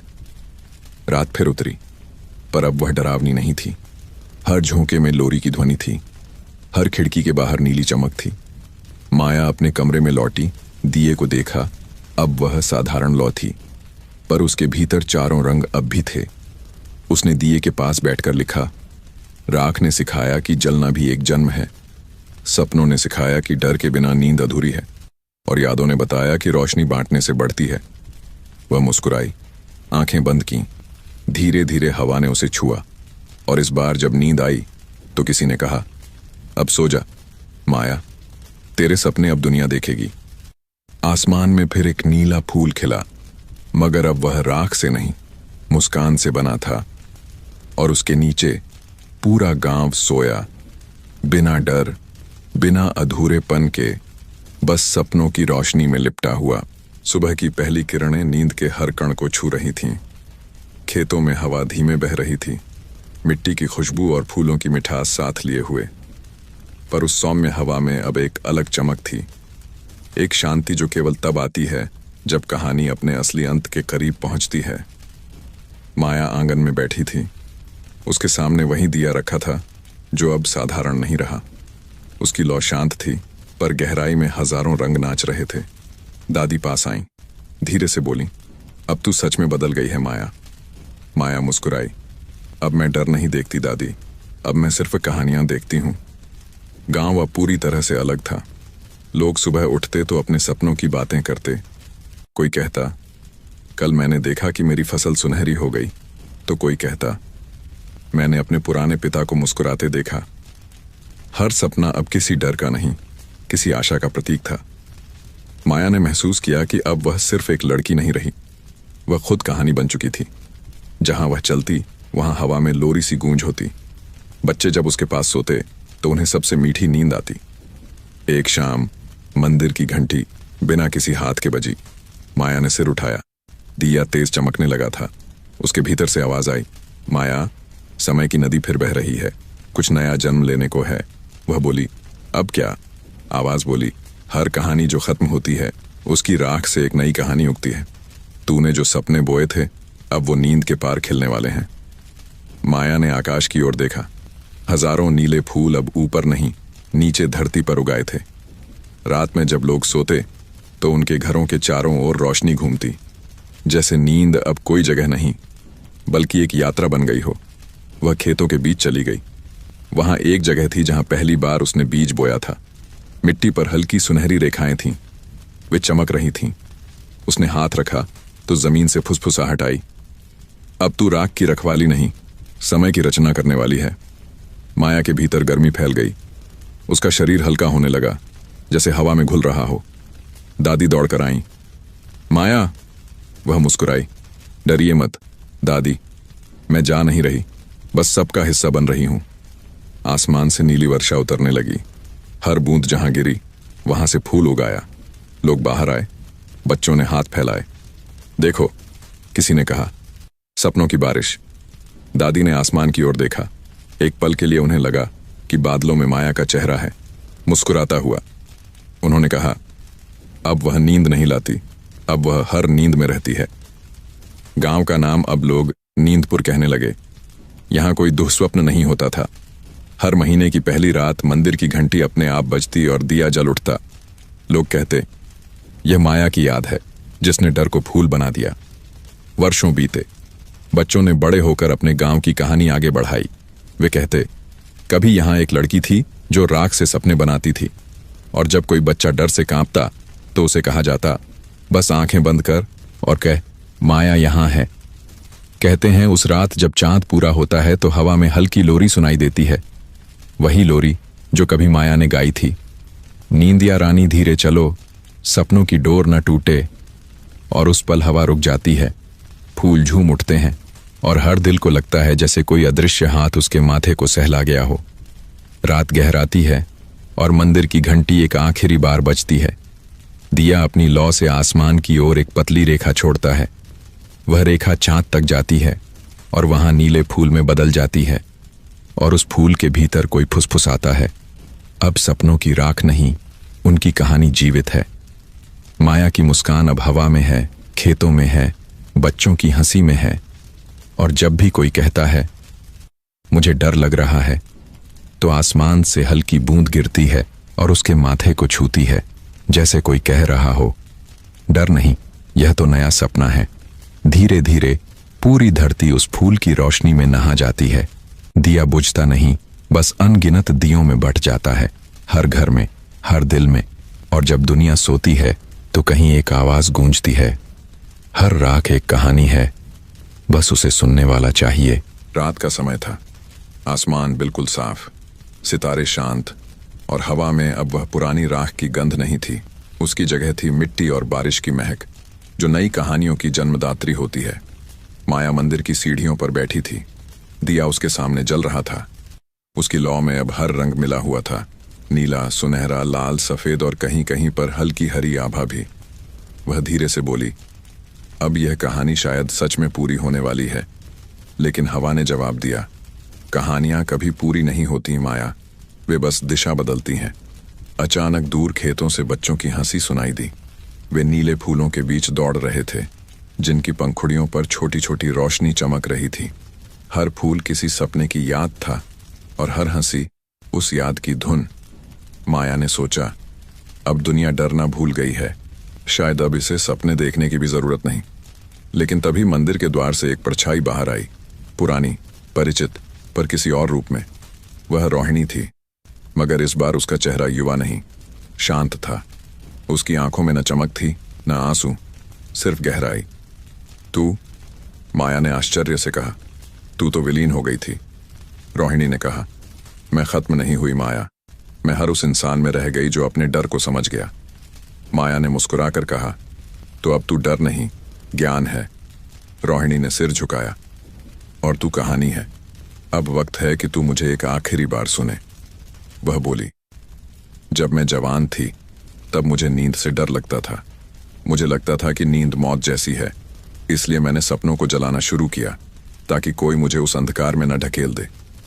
लेकिन जब तू आई, तूने मुझे दिखाया कि नींद अंत नहीं, एक नया आरंभ है। माया ने गहरी सांस ली, और तूने मुझे सिखाया कि रोशनी हमेशा राख से निकलती है। रोहिणी मुस्कुराई, अब मैं जा रही हूं माया, पर इस बार किसी और रूप में नहीं लौटूंगी। मैं नींद की आत्मा बनकर सबके सपनों की रखवाली करूंगी। इतना कहकर उसने दिए की लौ को छुआ। लौ सुनहरी से चांदी की हो गई। हवा में हल्की झिलमिलाहट हुई और रोहिणी का रूप धुएं की तरह आसमान में घुल गया। माया ने आंखें बंद कर लीं। हवा में एक लोरी गूंजी, वही जो कभी उसकी दादी गाया करती थीं, वही जो उसने डर के बीच गाई थी। नींदिया रानी धीरे चलो। और उसी पल मंदिर की दीवार पर नई पंक्तियां उभर आईं। हर डर में एक कहानी है, और हर कहानी में एक नई नींद। माया ने दिए की ओर देखा। अब उसकी लौ स्थिर नहीं थी, बल्कि हर सांस के साथ लहराती थी, जैसे जिंदा हो। अचानक एक बच्चा दौड़ता हुआ आया, वही छोटा लड़का जिसने पहली बार नीले फूल देखे थे। उसने कहा, दीदी, कल मैंने सपना देखा कि आसमान ने मुझे गले लगाया। माया मुस्कुराई। और क्या कहा आसमान ने? बच्चा बोला। उसने कहा, डर से भागना मत, उसे सुनना सीख। माया की आंखें भर आईं। उसने उस बच्चे के सिर पर हाथ रखा। अब तुझे कभी कोई डर नहीं सताएगा, क्योंकि तूने सुनना सीख लिया है। रात बीतने लगी। हवा में अब कोई फुसफुसाहट नहीं, कोई डर नहीं, सिर्फ कहानियों की लय थी। माया उठी और दिया लेकर नदी किनारे चली गई। वहां वह वही जगह थी जहां कभी राख से पुल बना था। अब उस राख की जगह नीला पानी बह रहा था। उसने दिया पानी पर रखा। दिया बहता गया, लेकिन बुझा नहीं। उसकी लौ पानी में तैरती रही। हर लहर के साथ दिया एक चमक छोड़ता गया, और जल्द ही पूरी नदी दियों से भर गई। हर दिया किसी पुराने सपने की आत्मा था, जो अब सुकून में था। दादी उसके पीछे आईं। उनकी आंखों में आंसू थे, पर मुस्कान भी। अब तो तू नींद की देवी बन गई है माया, उन्होंने कहा। माया ने सिर हिलाया। नहीं दादी, मैं बस यह चाहती हूं कि कोई बच्चा अब अपने सपनों से डरे नहीं। दादी ने उसका हाथ थामा, और तूने वो कर दिखाया। चांद आसमान में ऊंचा था, हवा में संगीत घुला। माया ने दिया उठाकर आसमान की ओर देखा और कहा, अब राख नहीं बचेगी, अब सब कुछ प्रकाश होगा। अचानक आसमान में एक बड़ा नीला फूल खिला, पहले से भी बड़ा। पहले से भी उजला। उसकी पंखुड़ियां हजारों रंगों में बंट गईं और धरती पर बिखरने लगीं। हर बूंद किसी कहानी की शुरुआत थी। गांव के बच्चे उन बूंदों के नीचे नाचने लगे, लोग हंसने लगे। और जब सब आसमान को देख रहे थे, तभी किसी ने देखा एक दिया आसमान में तैरता जा रहा है। कोई बोला, वो देखो, माया का दिया अब आकाश में जा रहा है। और सच में दिया ऊपर चढ़ता गया। उसकी लौ अब भी जल रही थी। उसकी रोशनी धीरे धीरे फैलने लगी, जैसे अब वह पूरी दुनिया का हिस्सा बन रही हो। माया की आवाज हवा में गूंजी, अब नींद डर नहीं, दुआ है। अब हर सपना राख नहीं, कहानी है। और उस रात जब पूरी धरती पर लोग सोए, कहीं न कहीं हर किसी के सपने में एक छोटी सी लौ जल रही थी, माया की लौ। उस लौ ने कहा, सो जाओ, क्योंकि जो जल चुका है वह अब रोशनी बन गया है। रात फिर उतरी थी, मगर यह रात पहले की तरह नहीं थी। न सन्नाटा, न डर, न बेचैनी। यह रात अपने भीतर एक नर्म सुकून लेकर आई थी, जैसे धरती खुद धीरे धीरे सांस ले रही हो। हवा में फूलों की महक थी और उस महक में माया की आवाज घुली थी, शांत, गहरी और मधुर। अब माया गांव की एक लड़की नहीं रही थी, वह कहानी बन चुकी थी। लोग कहते थे, जब कोई बच्चा नींद में डर जाए तो बस माया का नाम लेना, वो खुद आ जाएगी। गांव के हर घर में अब एक दिया जलता था। उसकी लौ में हल्की सी नीली रेखा होती थी, जो बताती थी कि कहीं न कहीं माया की आत्मा अब भी सब पर नजर रख रही है। उस दिन आसमान अचानक अजीब ढंग से चमक उठा। हवा में संगीत जैसा कुछ था, पर उसमें एक पुकार भी छिपी थी, जैसे कोई नया सपना जन्म लेने वाला हो। मंदिर की घंटी अपने आप बजी। दादी ने मंदिर के दरवाजे खोले।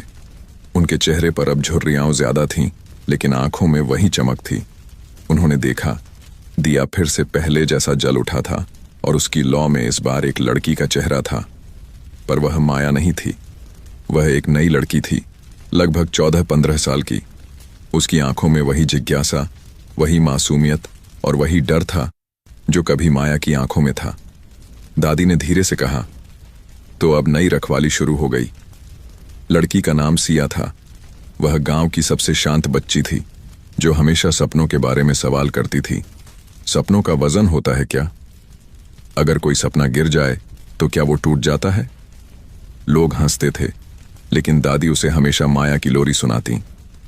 उस रात जब सिया ने पहली बार वह लोरी सुनी, तो उसने देखा उसकी खिड़की के बाहर नीली रोशनी झिलमिला रही है। और तभी दिए की लौ ने फुसफुसाया, सिया, अब तेरी बारी है। वह डर गई। कौन बोल रहा है? लौ ने कहा, मैं वही हूं जिसने राख को रोशनी बनाया। अब तुझे राख से रंग बनाने हैं। अगले दिन जब वह उठी तो उसने खेतों में जाकर देखा, मिट्टी के बीच छोटे नीले फूल उगे हुए थे। वह मुस्कुराई। क्या यह माया का तोहफा है? उसने पूछा। हवा ने उत्तर दिया, हाँ, लेकिन अब उन्हें संभालना तेरा काम है। धीरे धीरे गांव में फिर कुछ अजीब होने लगा।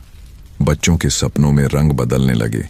पहले वे नीले और सुनहरे होते थे, अब उनमें हरे और गुलाबी रंग घुलने लगे। लोग सोच में पड़ गए, यह नया क्या हो रहा है? दादी ने मुस्कुराकर कहा, यह बदलाव है। माया की राख ने जो बीज बोए थे, अब वो नए रंगों में खिल रहे हैं। रात आई। सिया ने देखा, दिया अब उसकी खिड़की पर था। लौ में हल्की हरियाली झिलमिला रही थी। वह लौ बोली, राख ने सिखाया कि सपने जलकर भी जीते हैं। अब तुझे सिखाना है कि सपने बढ़कर दुनिया बदलते हैं। सिया बोली, मैं कैसे करूं? लौ ने कहा, कहानी सुनाकर। हर कहानी एक बीज है। जब कोई उसे सुनता है तो उसके भीतर एक सपना उगता है। और उस रात सिया ने अपनी पहली कहानी सुनाई, एक बच्चे की जो आसमान से गिरा था, लेकिन उसने धरती को उड़ना सिखाया। लोग उस कहानी को सुनकर मुस्कुराए और उसी रात उनके घरों की नींद में नए फूल उगाए। दादी ने कहा, अब समझ आई, माया ने सिर्फ राख को रोशनी नहीं बनाया था, उसने कहानी को अनंत बना दिया था। धीरे धीरे सिया ने गांव के हर बच्चे को सिखाया कि कहानी सिर्फ सुनने की चीज नहीं, जीने की चीज है। जब भी कोई बच्चा उदास होता, वह कहती, आंखें बंद करो, देखो, कोई ना कोई सपना तुम्हें आवाज दे रहा होगा। एक दिन उसने देखा, मंदिर की दीवार पर पुराने अक्षर मिटने लगे थे और नई पंक्तियां उभर रही थीं। जब राख कहानी बने और कहानी सपना, तब समझना कि जीवन ने खुद को पूरा कर लिया है। सिया ने दीवार को छुआ, उसकी हथेली पर रोशनी उतर आई। वह बोली, अब राख नहीं रहेगी, बस याद रहेगी। दादी ने धीरे से मुस्कुराया, और याद ही तो वो चीज है जो समय को अमर बनाती है। रात फिर उतरी।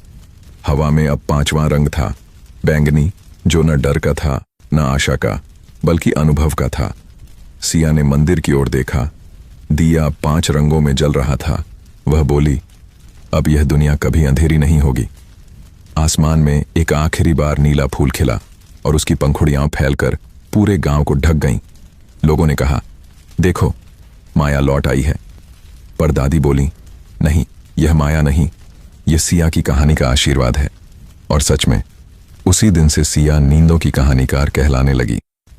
हर रात जब वह बोलती, नमस्ते दोस्तों, आज की कहानी है, तो हवा में नीली रेखा बन जाती, जैसे माया मुस्कुरा रही हो। धीरे धीरे यह कहानी गांव से आगे बढ़ी, शहरों, पहाड़ों और यहां तक कि उन जगहों तक जहां लोगों ने सपने देखना छोड़ दिया था। और जहां भी यह कहानी पहुंची, वहां कोई दिया अपने आप जल उठता। लोग कहते, जब भी तुम्हारे घर में कोई दिया अपने आप जले, समझ लेना कि सपनों की राख फिर खिल उठी है। और इस तरह माया की आत्मा अब कहानी नहीं, संस्कृति बन गई। एक ऐसी संस्कृति जहां हर राख में रोशनी है, हर डर में कहानी है और हर नींद में उम्मीद। रात की चादर फिर से आसमान पर फैल चुकी थी। हवा में ठंडक थी, लेकिन साथ ही एक अजीब सी गर्माहट भी थी, जैसे हर सांस में किसी कहानी की धड़कन हो। मंदिर के सामने वह पुराना दिया अब भी जल रहा था, जिसकी लौ अब 5 नहीं बल्कि 7 रंगों में नाच रही थी। नीला, शांति का; लाल, संघर्ष का; सुनहरा, आशा का; सफेद, ज्ञान का; हरा, विकास का; बैंगनी, अनुभव का; और एक नया पारदर्शी प्रकाश जो सबको जोड़ता था, अनंतता का रंग। गांव में सन्नाटा था, लेकिन वह सन्नाटा अब डर का नहीं था। यह वही सन्नाटा था जो किसी गीत की आखिरी धुन के बाद आता है, जब दिल भरा होता है पर आंखें नम नहीं। सिया मंदिर की सीढ़ियों पर बैठी थी। उसके पास वही पुराना दिया था। हवा से उसकी लौ झिलमिला रही थी, पर बुझ नहीं रही थी। आज बहुत अजीब शांति है, सिया ने सोचा। पीछे से दादी की आवाज आई, शांति तब आती है जब कहानी खुद को पूरा कर लेती है। सिया मुस्कुराई, तो क्या सपनों की राख अब सच में खत्म हो गई? दादी ने कहा, नहीं बेटा, जब कोई कहानी खत्म होती है वह हवा बन जाती है। अब यह कहानी किसी और के सपनों में बहेगी। तभी हवा में हल्की सरसराहट हुई।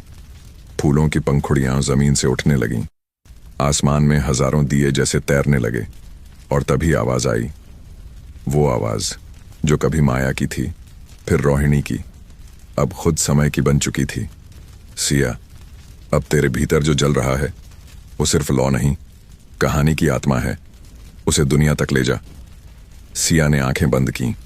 उसके भीतर माया की मुस्कान उभरी, आरव की नर्म नजरें, रोहिणी की शांत आंखें, सब एक होकर उसकी आत्मा का हिस्सा बन गए। दिया अब उसके हाथों से उठकर हवा में तैरने लगा।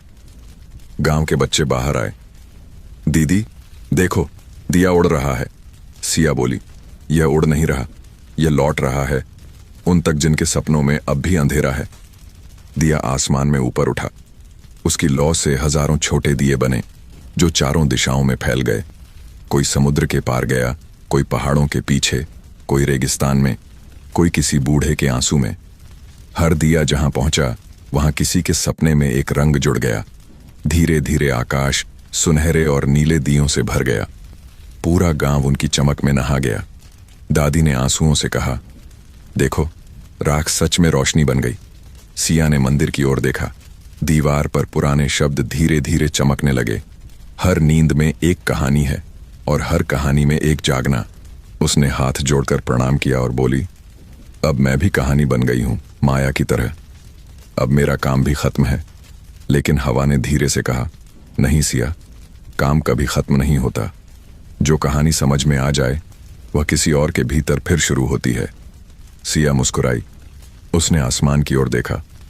अब हर तारा किसी नीले फूल जैसा लग रहा था। वह धीरे से बोली, तो अब जब कोई रात डराएगी तो उसे यह याद रखना चाहिए, राख में भी रोशनी होती है। फूलों की बूंदें आसमान से गिरने लगीं। हर बूंद मिट्टी को छूते ही छोटा दिया बन जाती। अब पूरी धरती जल रही थी, मगर इस बार आग से नहीं, प्रकाश से। लोगों ने कहा, अब हमें किसी रखवाले की जरूरत नहीं। लेकिन जब भी हवा चलती तो उसमें एक हल्की आवाज आती। हर रखवाला कहानी बनकर लौटता है। समय ने खुद को मोड़ा और उस क्षण सपनों की राख का आखिरी कण हवा में उड़ गया। वह कण सीधा आसमान में जाकर एक नया तारा बन गया। वो तारा सबसे चमकदार था, क्योंकि उसमें सभी रंग थे, नीला, लाल, सुनहरा, हरा, सफेद, बैंगनी और पारदर्शी। उस तारे का नाम किसी ने रखा माया सिया, क्योंकि अब दोनों एक थीं। और जब भी कोई बच्चा दुनिया में पहली बार सपना देखता, उस तारे की रोशनी उसकी आंखों पर पड़ती। वह मुस्कुराकर नींद में चला जाता और हवा में लोरी गूंजती, नींदिया रानी धीरे चलो, सपनों की डोर न टूटे। माया की कहानी अब पूरी धरती की लोरी बन चुकी थी। हर माँ जब अपने बच्चे को सुलाती तो वही गीत गाती, नींद में राख नहीं, रोशनी है। और जब कोई बहुत थका हुआ इंसान रात को आसमान की ओर देखता तो उसे लगता किसी ने बहुत धीरे से उसके कान में कहा, अब सो जा, अब कोई सपना नहीं जलेगा। धीरे धीरे दियों की रोशनी कम हुई, हवा थम गई। मंदिर के सामने सिर्फ एक आखिरी दिया रह गया, वही जिससे यह सब शुरू हुआ था। उसकी लौ हल्के से कांपी, जैसे अलविदा कह रही हो। फिर वह बुझी नहीं, बस मिट्टी में समा गई। और उसी मिट्टी से सुबह का पहला फूल निकला, चमकता हुआ, हल्का नीला, बिल्कुल वैसा जैसा पहला सपना था। दादी ने उसे देखा, मुस्कुराई और कहा, अब कहानी सच में अमर हो गई। और इस तरह सपनों की राख एक कहानी से बढ़कर एक युग बन गई। अगर आप अभी तक इस वीडियो के साथ जुड़े हुए हैं तो इसका मतलब है कि आपको यह सच में पसंद आया। तो इसे अपने दोस्तों और परिवार वालों के साथ जरूर शेयर कीजिए, ताकि और लोग भी इन कहानियों की मदद से सुकून भरी नींद पा सकें। वीडियो के अंत में कुछ खाली हिस्सा है, लेकिन उसे छोड़कर वीडियो बंद मत कीजिए। जब दर्शक बीच में ही वीडियो बंद कर देते हैं तो YouTube को लगता है कि हमारी वीडियो बेकार है, और YouTube हमारे वीडियो को नए लोगों तक भेजना बंद कर देता है, जिससे मेरा और मेरी टीम का मनोबल कम होता है। और जब हमारी वीडियो अच्छी परफॉर्म करती है तो हमें मोटिवेशन मिलता है आपके लिए अच्छी और सुकून भरी कहानियां लाने का। आप हमारे वीडियो को ज्यादा लोगों तक पहुंचाने में योगदान दे सकते हैं। अपने मोबाइल का वॉल्यूम थोड़ा कम कर दीजिए, फोन साइड में रख दीजिए, आंखें बंद कीजिए, लंबी गहरी सांस लीजिए और इस वीडियो के साथ आराम से सो जाइए। शुभ रात्रि।